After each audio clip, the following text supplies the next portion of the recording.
binigyan kami ng pagkakataon na personal na magpasalamat sa inyo. Kaso, hindi namin maisa-isa lahat. So, paabot na lang ng salamat namin sa kanila, sa mga kababayan namin. Kahit po ibang laki yung vote namin. Saka, ma'am, Alam po nila yung support na namin sa inyo. Kaya pinayagan po. Talaga? Alam kayo? Sinabi ko talaga po na punta kami ng misa kasi si Sylvie. tsaka pasalamat din kay Madam Baby kasi pumunta ka rito. Matagal namin gusto namin pumunta rito. Maraming salamat Plano talaga. namin ni Senator Amy talaga na dumaan. Maraming salamat talaga.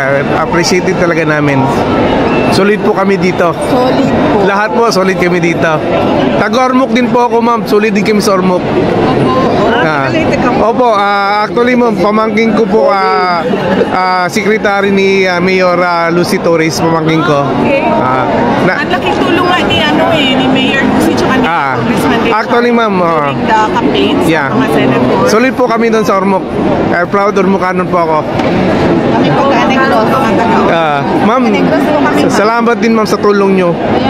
Kaya sumuporta din ako, bumoto din ako dahil maraming salamat din po talaga. Ano, iuwi na Siyempre ma'am.